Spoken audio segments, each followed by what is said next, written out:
Aging is an inevitable and natural part of life. As we grow older, our faces go through a number of changes. Understanding what kind of transformations our face goes through can help inform us about making decisions about skincare, beauty regimens, as well as surgical procedures. Today we'll discuss the 4 major types of aging changes that we see in the face as we get older. Hi, I'm Dr. Delaney, facial plastic surgeon from Houston, Texas. So let's get into it. All right, number 1 is changes in our skin. So over time, what happens in the skin is we lose collagen, we lose elasticity, and this results in the formation of fine lines, wrinkles, and also loss of smoothness. On top of that, from environmental factor exposure as well as chronic UV ray sunlight exposure, we could also start developing some brown spots and uneven pigmentation.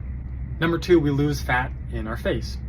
As we age, we lose our youthful contour because a decrease in the amount of fat that we have in our face. So you could think of the face as being a grape, and then over time it's shriveling up to become a raisin. Now in reality, the process is much slower and not quite as dramatic as becoming a raisin, but you get the idea. So the idea is that as we lose our fat in our face, we start to see more and more of the underlying skeleton, and when you can see more of the skeleton, it makes you look older. Also, when this tissue becomes deflated because we're losing fat, that also makes the tissue over the cheeks and the jawline especially begin to sag. Number 3, our skull actually becomes smaller as we age. So as we get older, our eye sockets enlarge because we're missing bone, and therefore the eyes will become more and more sunken inwards. And this way you can see more of your skeleton. So compounded with the fat loss, you start seeing more of the eye socket rim, which gives you an older appearance. Additionally, our maxilla and our mandible, which together makes up our jaw, also shrinks and goes backwards over time. And our facial skeleton serves as the foundational support for the overlying tissue. Now, if the skeleton's smaller and it goes back, then you have less support for the tissue, and the tissue then has nowhere to go but to sag down. So over time, between bone loss and then gravity, you're going to get more and more sagging tissue. And finally, number 4 is soft tissue laxity and descent. So this is what we typically think of when we think of facial aging, but in reality, this is a culmination of effects 1 through 3. And so with number 1, we see skin changes, so the skin thins out and becomes less elastic.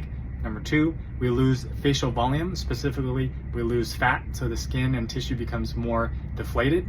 Number 3, we have bony changes in our skeleton, so there's less foundational support of the overlying soft tissue, and altogether, combined with time and gravity, then tissue will start to droop and you'll start getting some laxity. As you can see, a lot goes on in the process of facial aging, and there are multiple processes that are occurring at the same time. Historically, as surgeons, we have focused primarily on lifting and excising tissue, but we're not addressing the first 3 problems. Therefore, we're starting to recognize, really, to get comprehensive facial rejuvenation, we really need to take a multi-pronged approach and address all of the different parts of aging and not just focus on the lift and the lift only to really get the best, longest lasting results. While aging is inevitable, there are a number of ways that we can embrace and care for our faces. Whether you choose to age gracefully or if you're considering surgical enhancement, the most important thing is we want to make sure that you are confident and comfortable in your own skin. Now, in a follow-up video, I'm going to go over the considerations and treatment options for numbers 1 through 4, so stay tuned.